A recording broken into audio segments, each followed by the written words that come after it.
My mother said they couldn't afford to come to my daughter's birthday. On the day of the party, they were skiing on a mountain I paid for. My little girl saw the pictures and asked, "They don't love us, do they?" That was the moment I stopped being a daughter and became a trustee. This is where the story truly begins, and you won't want to miss what happens.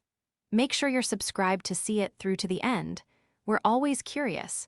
Where in the world are you all watching from today? Let us know in the comments. The phone felt cold in my hand, a stark contrast to the rest of me. I was running a low-grade fever, the kind that fogs your brain and makes your bones ache, and I'd been curled up on the sofa under an Afghan for 2 days. My daughter, Mia, was at a friend's house for a sleepover, a small blessing that allowed me to be properly sick without worrying her. My world had shrunk to the living room, a box of tissues, and the insistent buzz of my phone.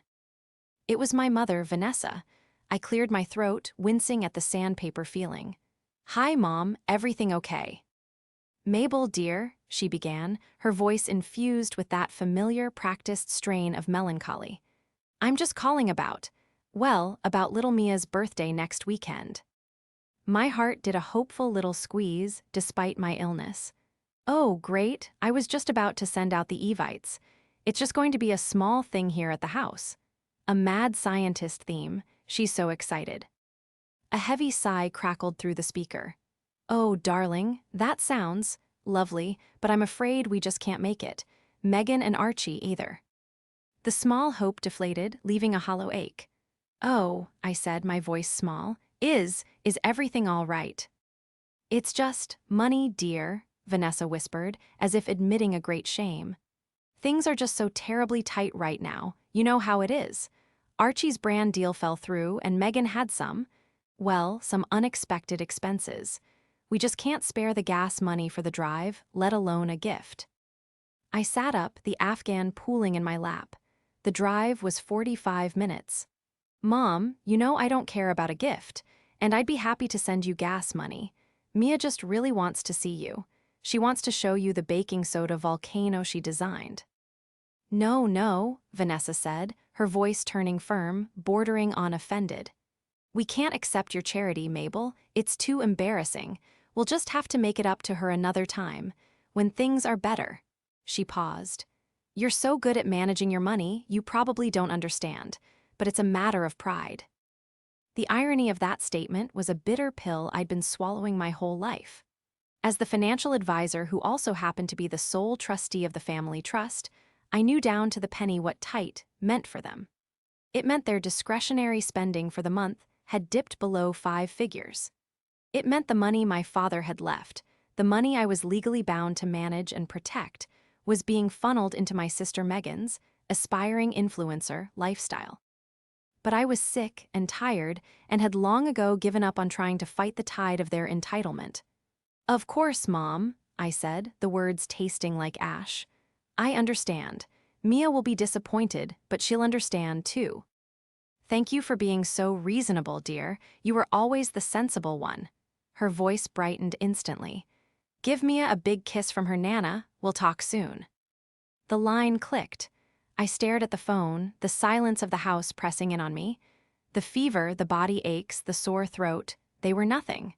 This was the real sickness, the chronic, predictable ache of being the sensible one, the one who always understood, the one who could be safely, easily, and constantly set aside. I curled back under the blanket, the chill in my bones having nothing to do with the virus and everything to do with the phone call. The betrayal was worse than the diagnosis itself. The week of Mia's birthday was a blur of work, fever, and party planning. I pushed through the exhaustion, determined to make her day special. I bought dry ice for potions, lab coats from a party store, and enough baking soda and vinegar to create a small volcanic chain. Mia, oblivious to the family drama, was vibrating with excitement. She drew "Welcome, Nana," and "We miss you, Aunt Megan," signs which I quietly tucked away in a drawer when she wasn't looking. The day before the party, I was feeling mostly human again. I was double-checking the frosting ingredients when my phone buzzed with a notification. It was a text from Megan. "So sorry we're missing the big day," it read, followed by a string of crying and party hat emojis. "Things are just crazy. Give the birthday girl a hug from us. We'll send her gift in the mail. I stared at the text. No mention of the tight money my mother had cited, just crazy. I typed back a simple, "Thanks, she'll miss you."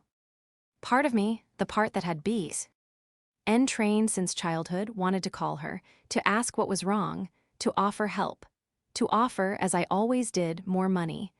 My father had set up the trust to provide for them, but he had put me in charge of it for a reason. He used to say, "Mabel, you have the brains, they have the appetites. It's your job to make sure the appetites don't eat the brains."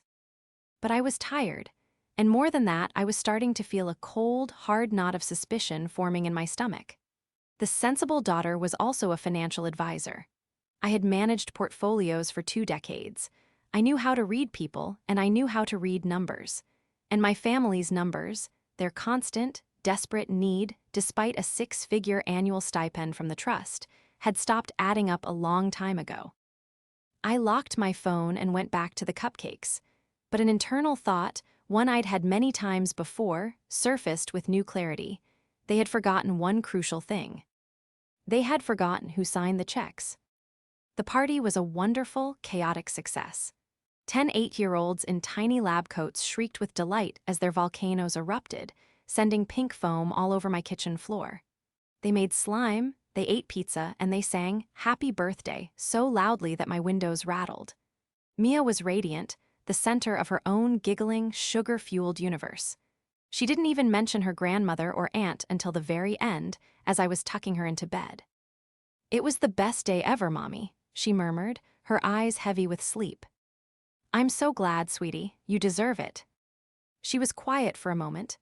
I wish Nana and Aunt Megan could have seen my volcano, the one I made just for them. "I know, honey, they were just busy." "Were they busy because they're poor?" she asked, her voice innocent. "Mom said money was tight. Does that mean they can't buy food?" I smoothed her hair back. "No, baby, they have plenty of food. It's complicated. Tight just meant they couldn't afford a trip right now." Oh, she seemed to accept this. She turned over and I thought she was asleep.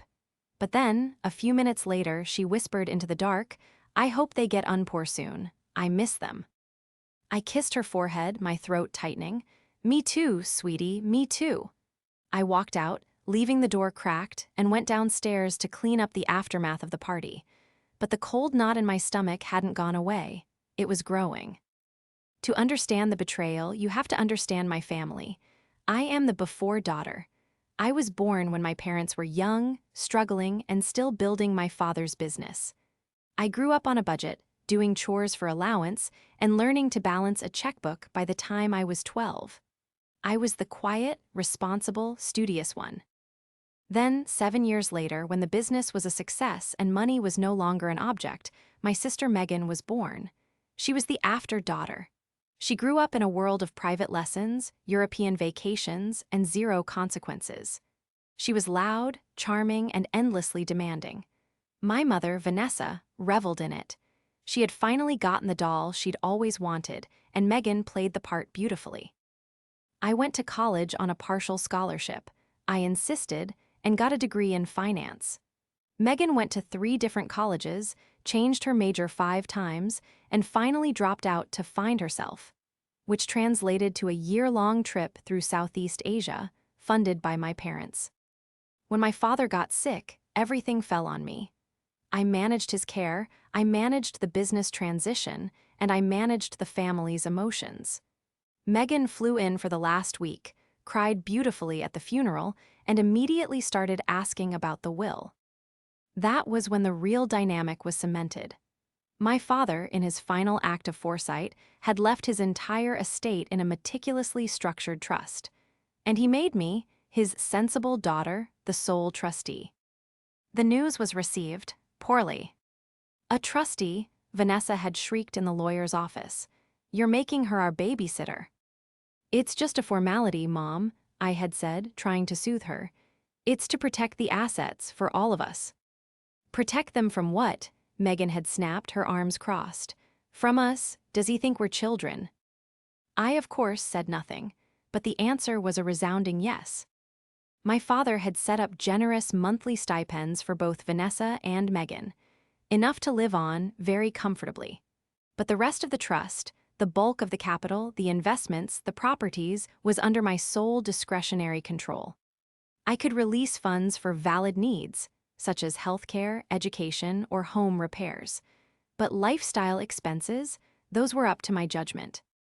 And for the past decade, my judgment had been weak. I was worn down by the constant guilt trips, the emergencies, the accusations of being a dragon guarding the hoard. It was easier to just approve the requests: the new car for Megan, the desperately needed kitchen remodel for Va, Nessa, the seed money for Archie's dozen failed startups. I just kept signing the checks, telling myself it was easier than fighting. I was paying them to leave me and Mia alone. But the party, that was different. That was the first time their casual disregard had directly and publicly wounded my child. The day after the party, I was scrolling through social media, a mundane Sunday ritual, when I saw it. My sister Megan's profile picture had changed. It was no longer a glamorous headshot. It was a group photo. In it, Megan, her husband Archie, their 2 children, and my mother Vanessa were all grinning from ear to ear. They were decked out in brand new, brightly colored ski suits. They were standing on a mountain, snow-covered pines behind them, a sign for a luxury ski resort clearly visible over their shoulders. The caption read, "Surprise family ski trip. Archie's new brand deal came through and we're celebrating. So blessed. Skillife Family First Blessed Macking Memories." I clicked on the photo. It was an album. 10, 20, 30 pictures. Pictures of them on the ski lift. Pictures of them laughing in a hot tub, glasses of champagne raised. Pictures of my mother, Vanessa, the one who couldn't afford gas money, helping Megan's daughter build a snowman. They all looked so happy and so warm. My blood turned to ice. It wasn't just a lie, it was a performance. It was a calculated, deliberate, and gleeful betrayal broadcast for the world to see. They hadn't just skipped Mia's party. They had traded it for something better. I put the phone down on the counter, my hand shaking. And then I heard a small, quiet voice behind me. "Mommy." I turned. Mia was standing in the kitchen doorway, her favorite stuffed rabbit dangling from her hand. Her eyes were fixed on my phone screen, on the bright, happy picture of her grandmother and her aunt. She walked closer, her gaze locked on the image. She looked up at me, her little face crumpled in a way that shattered my heart into a million pieces. "They went skiing," she whispered. "Honey," I started, but I had no words. "You said they were poor," she said, her voice trembling. "You said money was tight." She looked back at the phone, at the laughing faces, the new clothes, the luxury. Then she looked back at me, her eyes filling with the first real, devastating tears of adult comprehension. "They lied, didn't they?" "Mia, it's complicated." "No, it's not," she whispered, and this was the blow that finally did it. This was the moment the dam of my sensibility broke. "They don't love us, do they, Mommy?" I pulled her into my arms, holding her so tightly my own ribs ached. I buried my face in her hair, my own tears hot and silent. I couldn't answer her. I couldn't say yes, and I wouldn't say no. I just rocked her back and forth, the silence of the kitchen filled only with her small, heartbreaking sobs. Over her shoulder, I could still see the glowing screen of my phone. I saw my sister's smiling face, my mother's wave. They had forgotten one crucial thing. They had forgotten who I was. They thought I was just sensible, quiet, pushover Mabel. They had forgotten that I was a financial advisor. They had forgotten that I was a trustee. And they had forgot that my father had left me the keys to their kingdom. I held Mia until she cried herself out. I carried her to the sofa, put on her favorite movie, and made her hot chocolate with extra marshmallows. I sat with her until her breathing evened out and she finally drifted into a restless sleep, her face still blotchy and stained with tears. For another hour, I just sat there, watching her. The rage that filled me was cold, clear, and absolute. It wasn't the hot, messy anger of my sister. It was the quiet, methodical fury of my father. It was the anger of a balance sheet that didn't add up. Mia's words echoed in my head. They don't love us, do they? She was right. They didn't. Not in any way that mattered. They loved what I provided. They loved the endless, anonymous flow of money from the trust that I managed. They saw me not as a sister or a daughter, but as a tiresome, automated teller machine. One that was inconveniently attached to a niece they felt no obligation toward. The shift inside me was palpable. The sensible daughter, the peacemaker, the woman who had absorbed a lifetime of casual slights to keep the family together, was gone. In her place sat Mabel, the trustee. I waited until Mia was sound asleep, then gently moved her to her bed. I went to my home office and shut the door. I sat at my desk, the antique mahogany one that had been my father's, and turned on my computer. They had forgotten one crucial thing. The trust. The trust's legal name was the Harrison Family Legacy Trust. My father, a man of precise language, had been very specific in its articles. I pulled up the digitized 80-page document. I didn't need to read most of it. I knew it by heart. But as looking for one specific section. Article IV, Section 2, Discretionary Distributions. I scrolled down. There it was. The trustee shall have sole and absolute discretion to make distributions of income or principal as the trustee deems necessary for the health, education, support, or maintenance of the beneficiaries. In exercising this discretion, the trustee shall consider the beneficiaries' other available resources, their accustomed standard of living, and their demonstration of responsible financial conduct. Responsible financial conduct. For 10 years, I had interpreted that clause with willful blindness. I had ignored the leased luxury cars, the designer handbags, the constant redecorating projects, the failed businesses of my brother-in-law, Archie. No more. My first move was to investigate the brand deal Megan had bragged about. As a financial advisor, I had access to resources. I also had a network. I made a call to a friend who worked in PR and influencer marketing.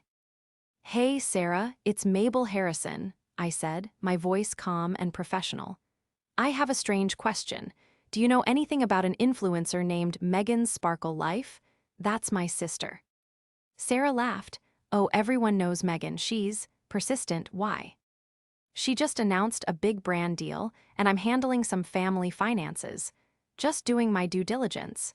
Do you know who it's with?" There was a pause and the sound of typing. "Mabel, that's awkward. She doesn't have any brand deals, not any real ones. She's what we call a micro-influencer, and honestly, her engagement is terrible. Most brands won't touch her. She bought most of her followers." The cold knot in my stomach tightened. What about a ski resort, a big, sponsored trip? "Highly unlikely," Sarah said bluntly. "Unless it was a trade-for post, and even then, a resort of that caliber wouldn't sponsor someone with her numbers." "Why? Did she say it was sponsored?" "She implied it." "Yeah, she does that a lot," Sarah said, her voice laced with pity. "She's trying to fake it till you make it. Listen, Mabel, off the record, your sister and her husband are known for not paying their vendors. Be careful." "Thank you, Sarah. You've been a huge help." I hung up. So the brand deal was a lie, which meant the ski trip, the new clothes, the lift tickets, the luxury cabin, wasn't a celebration of new income. It was just another lavish expense. I logged into the trust's financial portal. I was the trustee, so I had full access to the accounts. I had set up Vanessa and Megan with high-limit credit cards linked directly to the trust for household and living expenses. I told myself it was just easier to track their spending that way. I pulled the statement for the last 30 days. My blood ran cold.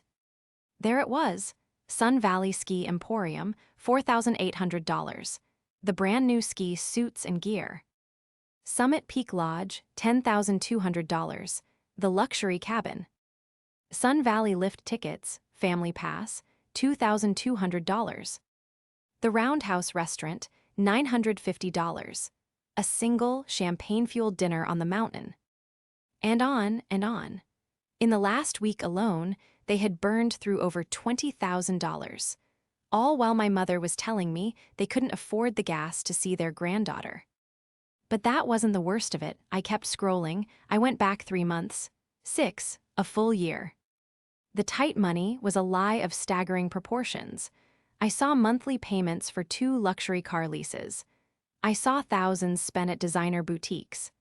I saw charges for life coaching, aura cleansing, and a steady, alarming flow of cash withdrawals that could only be Archie's business expenses. They weren't just living comfortably. They were hemorrhaging my father's legacy, and they were doing it while lying to my face and breaking my daughter's heart. I leaned back, the leather of my father's chair creaking. The trap wasn't something I needed to build. It was already there. My father had built it himself all those years ago. He had just been waiting for me to finally find the courage to spring it. I picked up the phone. It was Sunday night, but I knew my lawyer. The trust's lawyer would be available. "David," I said when he answered. "It's Mabel Harrison. I need to schedule an emergency family financial review, and I need you to be there." "Mabel, what's wrong? Is it the market?" "No," I said, looking at the spreadsheet of their expenses. "It's the conduct. I'm finally going to enforce Article IV, Section 2. There was a long silence on the other end. David had been my father's lawyer for 30 years. He knew the family dynamic better than anyone. "Well," he finally said, a note of grim satisfaction in his voice, "it's about time." The urgent financial review was set for Tuesday morning at my office. I used my corporate email, adding my lawyer, David, to the CC line. The subject was mandatory review of trust distributions. The formality, I knew, would both alarm and entitle them. They would be annoyed at the inconvenience, but would assume it was about them getting more. I spent Monday preparing. I had a projector set up in the conference room. I printed the last 6 months of their trust-funded credit card statements. I printed the relevant pages from the trust document itself, with Article IV, Section 2, highlighted in yellow. And I printed a large, glossy 8x10 photo from Megan's social media page, the one of them all grinning on the mountain. I placed it on the conference table, right where Vanessa would be sitting. Mia went to school that morning, still subdued. "Are you going to be okay, Mommy?" she asked as she hugged me goodbye. "I'm going to be just fine, sweetie," I said, kissing her head. "In fact, I think things are going to be much better from now on." They arrived at 10:03 a.m., fashionably late. Vanessa, Megan, and Archie walked in as a unit. Vanessa looked flustered, Megan looked bored and was already checking her phone, and Archie had his important businessman scowl on. "Mabel, really?" Vanessa started, pulling her coat off. "You dragged us all the way down here on a Tuesday? David, what on earth is this about? Is there a problem with the market?" "Please have a seat," I said, my voice perfectly neutral. David, sitting at my right, simply nodded a greeting. They sat. Megan immediately put her phone on the table, face up. Vanessa, however, froze. Her eyes had landed on the 8x10 photo. What is this?" she asked, her hand hovering over the picture. "That," I said, "is a photo from your ski trip. It looks like you had a wonderful time." Megan looked up from her phone, a smirk playing on her lips. "Oh, that. Yes, it was amazing. Archie's new deal is huge. We had to celebrate.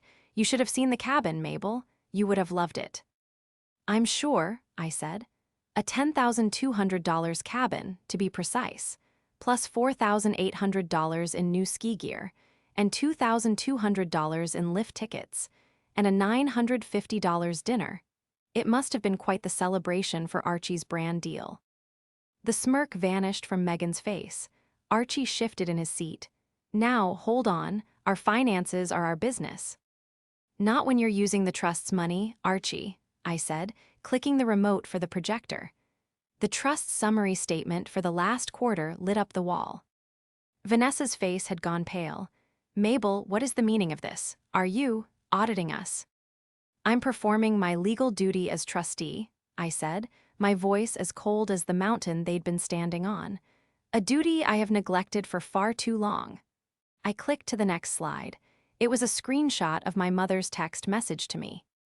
I'm afraid we just can't make it. Money, dear, so terribly tight.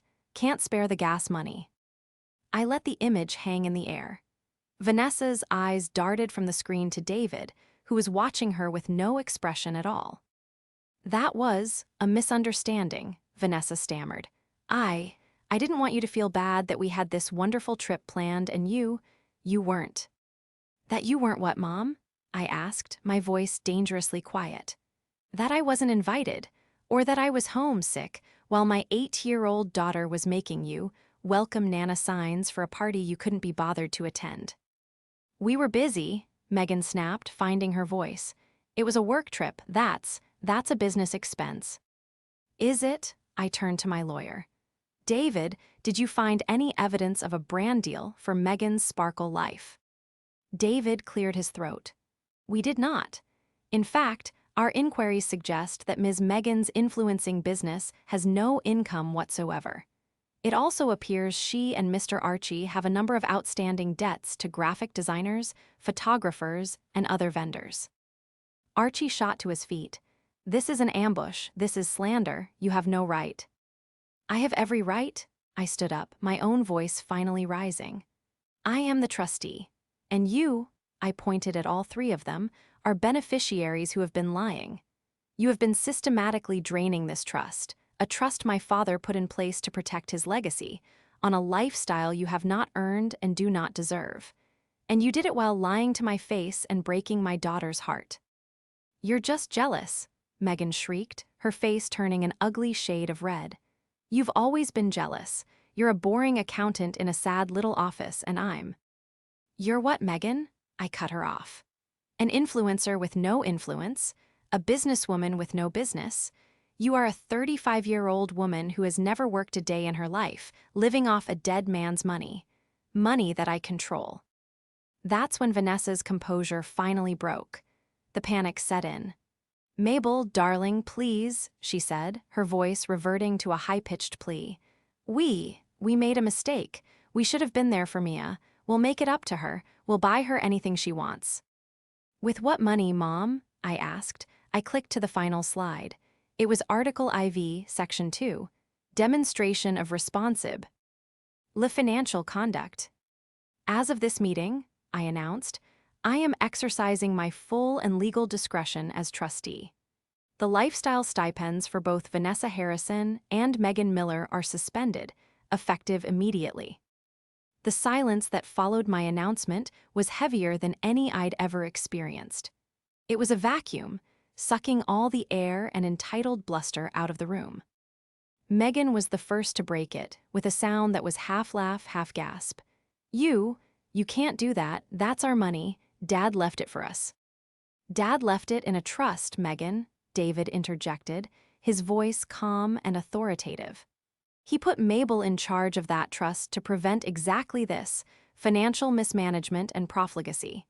Her actions are not just permissible, they are her fiduciary duty. Fiduciary, Archie sputtered, his face puce.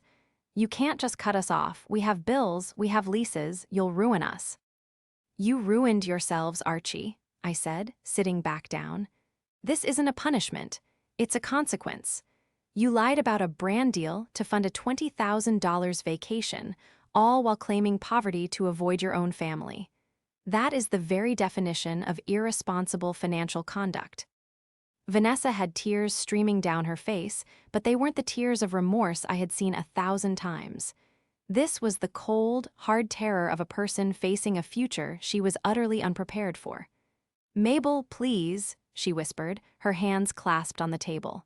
My house, the club membership, I can't lose my house. You won't lose your house, I said. I'm not a monster. That's why I've been building a new case for you. This confused them. Megan stopped glaring and looked at me, suspicion in her eyes. A new case. Yes, a new budget. I pulled a file from my briefcase and slid 3 thin packets across the table. As of today, the trust will no longer be paying for your credit cards, your car leases, or your discretionary expenses. Those are all canceled. Megan's shriek was primal. My car, you can't take my car. It's a lease, Megan. The trust is simply not renewing it. It's up at the end of the month. I suggest you find a more affordable option. I continued, my voice betraying no emotion.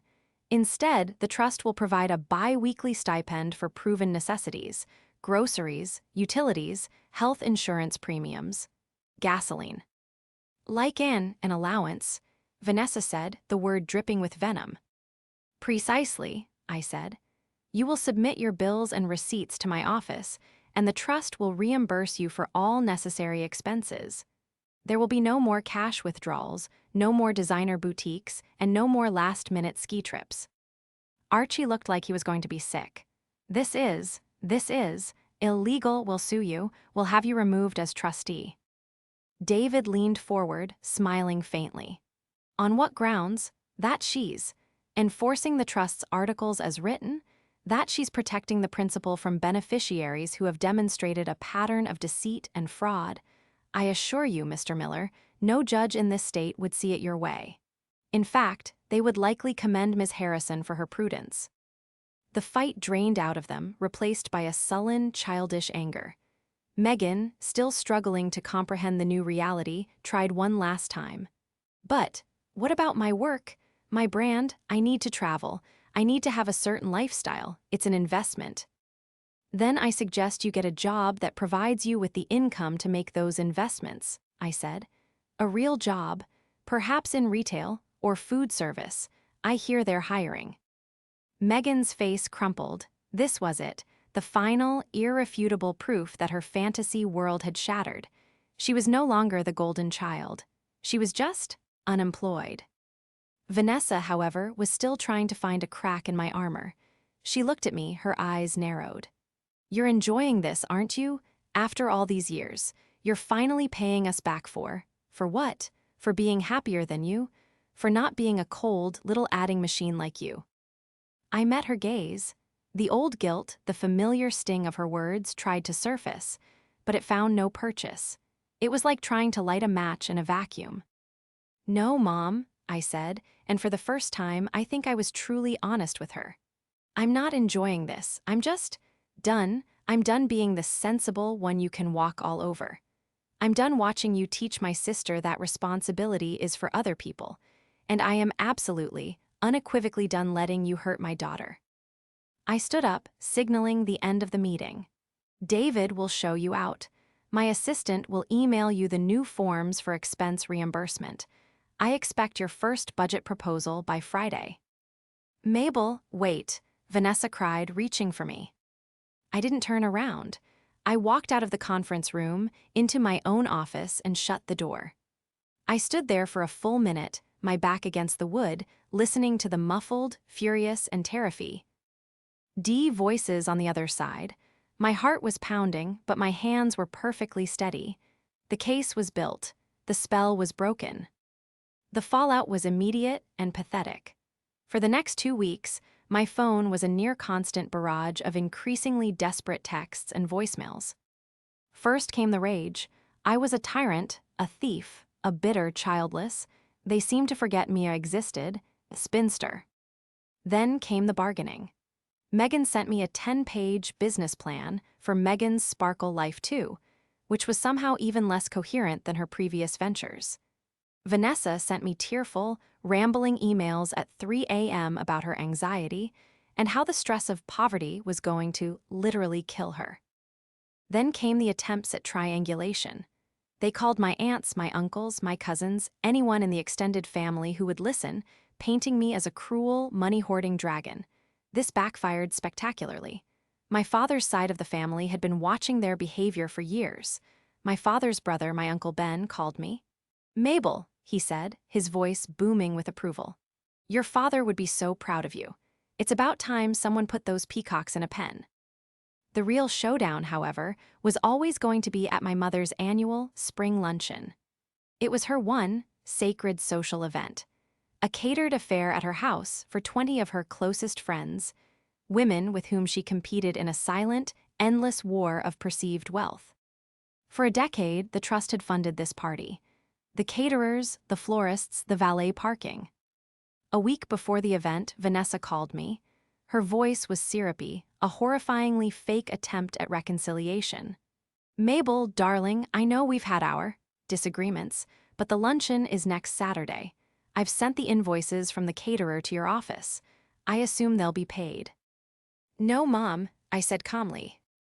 No, what do you mean no? I mean no, the luncheon is not a necessary expense. It's a discretionary lifestyle event. As per our last discussion, the trust no longer funds those. The shriek on the other end was deafening. You can't do this to me. I'll be humiliated. Everyone is coming. It's tradition. Then I suggest you learn to cook, Mom, or you can cancel. She was hyperventilating. You monster. She slammed the phone down. I almost felt sorry for her. Almost. The day of the luncheon arrived. I knew with absolute certainty that she hadn't canceled it. Her pride would never allow it. She would assume, right up to the last minute, that I would cave. That sensible Mabel would ride to the rescue to save the family from embarrassment. She had forgotten again who I was.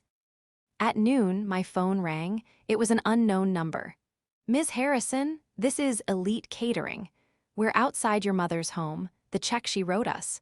It was returned for insufficient funds. She's locked herself in the house and won't answer the door. There are 20 guests standing on her lawn. I took a deep breath. I understand.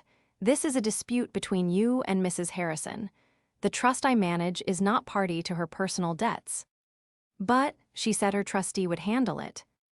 Her trustee is handling it by declining to pay. You'll have to take it up with her. Good day. I hung up. I pictured the scene. The catering trucks, the confused guests in their pastel luncheon attire. My mother, peeking through the blinds, trapped in a prison of her own making. But the climax wasn't complete. That came 2 hours later. My office doorbell rang. It was Megan. She hadn't just come to talk. She was a storm. She burst in, past my assistant, her face pale and streaked with mascara. You, she seethed, you ruined her. You ruined everything. What's ruined, Megan? I asked, not getting up. Mom's party, her friends, they all left. The caterers are threatening to sue. She's a laughingstock. And my car, the lease company. They took it, Mabel. They towed it from my driveway this morning. I had to take a bus here. The image of my sister, in her designer leggings and carrying her empty designer bag, waiting at a bus stop, was almost too much to comprehend. That's what happens when you don't make the payments, Megan, I said simply. But you're supposed to make the payments, she screamed, slamming her hands on my desk. That's your job. No, Megan, I said, and I finally stood up, not in anger, but with a profound, weary finality. My job is to protect my father's money. It is not my job to fund your delusions. It is not my job to buy your husband's businesses. It is not my job to pay for ski trips you take instead of visiting your niece. And it is not my job to save my mother from the consequences of her own pride. She stared at me, her chest heaving. She was waiting for the but. For the moment I would sigh and say, okay, just this once. It never came. You hate us, she whispered, the realization dawning. You've always hated us. No, Megan, I said, and this was the truest thing I had ever told her. I don't hate you, I just don't care anymore. You're irrelevant. You're an expense line I've finally zeroed out. That was the word that broke her, not tyrant, not monster, irrelevant. She didn't scream or cry, she just deflated. All the hot air, all the sparkle life entitlement hissed out of her. She looked, for the first time in her life, like a lost, middle-aged woman with no skills and no future. She turned, without another word, and walked out of my office. The door clicked shut, and the building was silent. The showdown was over. There was no public scene, no grand humiliation at a party. Just the quiet, devastating click of a door closing on a life that was, in all ways that mattered, over. The 6 months that followed were a study in silence. The angry texts stopped. The pleading voicemails ceased. It was as if a tumor I had been carrying my whole life had been surgically and cleanly removed. The first, most immediate change was in my own home. The cloud of resentment I hadn't even realized I was living under had lifted. I stopped bracing for the next manipulative phone call, the next emergency that needed funding. My energy, once diverted to managing their endless, draining drama, was now focused entirely on the one person who deserved it: Mia. We started Adventure Saturdays. We went hiking. We went to the Real Science Museum, where the volcanoes were 10 feet tall. We took a weekend trip to the coast, just the two of us, and ate ice cream for dinner. I was present, truly present, for the first time in her life. One evening, we were baking cookies, and Mia was laughing, covered in flour. "You're fun, Mommy," she said. "You think so?" I laughed, dabbing flour on her nose. "Yeah, you used to be sensible Mommy. Now you're fun Mommy." My heart ached with a sweet, profound relief.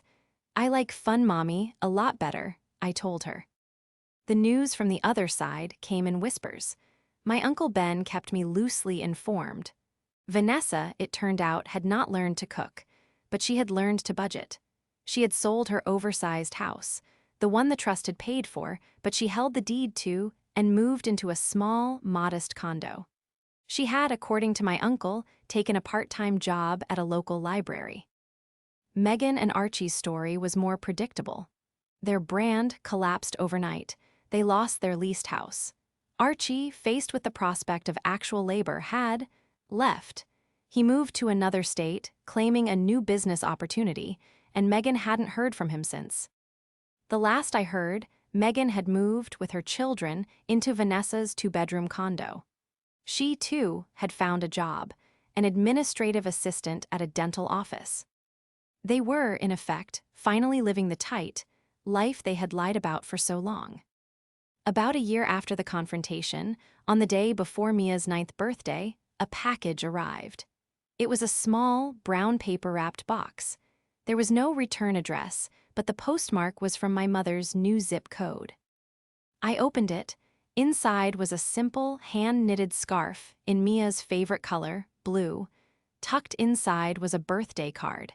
It was a generic one from a drugstore. Inside, in my mother's shaky handwriting, it said, "Happy birthday, Mia. I hope you like this. I made it myself. Love, Nana." Underneath, in a different, messier script, was a single sentence: "We miss you. Aunt Megan." I handed the box to Mia. She read the card, her expression thoughtful. She ran her fingers over the scarf. "She made it." "It looks like it," I said. Mia wrapped the scarf around her neck. "It's really warm, Mommy." She didn't ask if they were coming to her party. She didn't ask if they were poor anymore. She just accepted the gift, a small, imperfect offering, and went to put it in her room. It wasn't forgiveness. It wasn't a reunion. It was an acknowledgement, a tiny, fragile seed of something new. I looked at the card, at the two familiar signatures. Their lives had been changed, just as the title promised. They had lost their sparkle life, their status, their unearned luxury. They had been brought crashing down to the real world. But in the process, it seemed they had also, finally, learned to do something for themselves. I put the card on the kitchen counter. I had a mad scientist party to prepare for, and this time the volcano was going to be even bigger. I smiled. My father's legacy wasn't just money. It was strength. It was sense. And it was, at long last, peace.